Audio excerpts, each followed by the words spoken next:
کہنے لگی کہ باجی یہ تو جنات کی دنیا سے آیا لگتا ہے، یہ دوپٹہ اس کے اوپر جنات کی پڑھائی لکھی ہوئی ہے، آپ کو یہ کہاں سے ملا؟ اس کی بات سن کر میں بہت زیادہ خوف زدہ ہو گئی۔ میں نے کہا کہ یہ دوپٹہ تو میرے بستر پر پڑا ہوا تھا۔ وہ کہنے لگی کہ باجی ہو نہ ہو یہ اسی جن ذات کا کام ہے، آپ ایسا کریں جتنا جلدی ہو سکتا ہے اس دوپٹے کو باہر لان میں دبا دیں، یہ نہ ہو آپ پر کوئی بڑی مصیبت آ جائے۔ میں نے مقدس کو ہی وہ دوپٹہ دبانے کے لیے دے دیا، کیونکہ خود میری تو ہمت ہی نہیں پڑ رہی تھی کہ میں لان میں جاؤں۔ لیکن اس دوپٹے کو جلانے کے بعد اسی رات وہ جن ذات میرے کمرے میں چلا آیا۔ اس کے آنے سے پہلے مجھے ایک آہٹ سی محسوس ہوئی۔ میں نے چونک کر دیکھا تو ایک ناگوار بو سارے کمرے میں پھیلی ہوئی تھی، جیسے کپڑا جلنے کی بو ہوتی ہے۔ پھر وہ میرے کمرے میں چلا آیا، کہنے لگا تم بہت اچھی لڑکی تھی، میں نے اسی لیے تم سے دوستی کی تھی، لیکن تم نے میرا خیال نہیں کیا، تمہیں ذرا میرا احساس نہیں ہے، تم مجھ سے دور ہو گئی ہو اور اب مجھ سے جان چھڑانے کے طریقے ڈھونڈتی پھرتی ہو۔ میں خود تمہیں چھوڑ کر جا رہا ہوں، میں نہیں چاہتا کہ تم میری وجہ سے پریشان رہو، اسی لیے میری طرف سے تمہیں اللہ حافظ۔ ہاں، اور وہ دوپٹہ میں نے تمہیں صرف تحفے کے لیے دیا تھا، لیکن اگر تم اسے نہیں رکھنا چاہتی تو کوئی بات نہیں ہے، تاہم اگر کبھی تم مجھے زندگی میں کسی بھی قسم کی مدد کے لیے پکارو گی تو میں بھاگا چلا آؤں گا۔ اس جن ذات کی بات سن کر میں شرمندہ بھی ہوئی اور حیرت زدہ بھی۔ وہ اپنی محبت میں اتنا سچا تھا کہ اب میری آسانی کے لیے ہی وہ مجھ سے دور جا رہا تھا۔ میں نے اسے دیکھا اور چند ہی لمحوں بعد وہ میرے کمرے سے اور گھر سے دور چلا گیا۔ اس رات مجھے ایسے لگا جیسے میں نے ایک نئی زندگی میں جنم لیا۔ صبح میں کمرے سے باہر آئی تو بہت ہلکی پھلکی تھی، میرے اندر اب ایک نئی دنیا بیدار ہو گئی تھی۔ سب سے پہلے تو تائی نے میرے اندر اس تبدیلی کو نوٹ کیا، مجھ سے پوچھنے لگی کہ کیا بات ہے، آج تو تم بہت بدلی بدلی لگ رہی ہو۔ تائی کی بات سن کر میں کھلکھلا کر ہنس دی، پھر تائی کو اس بارے میں سب کچھ بتا دیا۔ تائی نے بہت حیرت سے ساری بات سنی، کہنے لگی کہ اس کا مطلب ہے کہ وہ جن ذات واقعی تم سے محبت کرتا تھا، وہ تمہیں تنگ نہیں کرنا چاہتا تھا، اسی لیے خاموشی سے تمہاری زندگی سے نکل گیا۔ تائی نے جب مجھ سے یہ کہا تو میں نے بھی انہیں جواباً ہاں کہا، وہ واقعی مجھ سے محبت کرتا تھا، لیکن شکر ہے کہ بر وقت اسے سمجھ آ گئی اور مجھے اس کے لیے زیادہ مشقت نہیں کرنی پڑی۔ اس کے بعد تائی نے مجھ سے کہا کہ تمہارے پاس جتنی بھی تمہاری اسکیچ بکس ہیں جن میں وہ جن ذات موجود ہے، بہتر یہی ہے کہ تم یا تو انہیں جلا دو یا دبا دو، اس طرح تمہاری زندگی سے وہ ہمیشہ کے لیے چلا جائے گا۔ مجھے تائی کی بات میں وزن محسوس ہوا اور میں نے ایسا ہی کیا، حالانکہ یہ میرے لیے بہت دکھ کی بات تھی۔ وہ اسکیچ بکس میرا ایک قیمتی اثاثہ تھی، وہ میرا ہنر تھا اور انہیں اس طرح مجھے جلانا پڑ رہا تھا، وہ بھی صرف ایک جن ذات کے لیے۔ لیکن میں کیا کرتی، میں اپنی زندگی میں سکون چاہتی تھی، اسی لیے پھر میں نے ان سب کو جلا دیا اور ایسے پرسکون ہو گئی جیسے کبھی کچھ ہوا ہی نہیں۔ تائی سے کہہ کر میں نے دوبارہ کالج میں داخلہ لے لیا، میں نے اپنی پڑھائی شروع کر دی۔ میں اب چاہتی تھی کہ زندگی کسی اور ڈگر پر گزاروں۔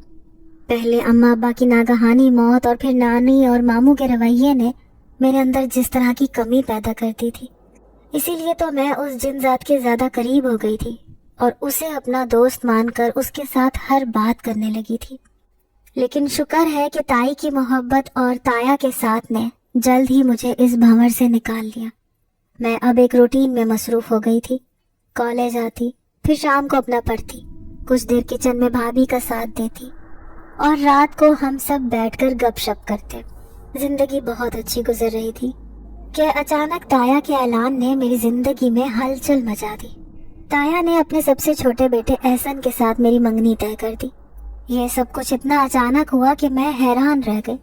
احسن کہیں دل ہی دل میں مجھے پسند کرتا تھا، لیکن اس نے کبھی اظہار نہیں کیا تھا۔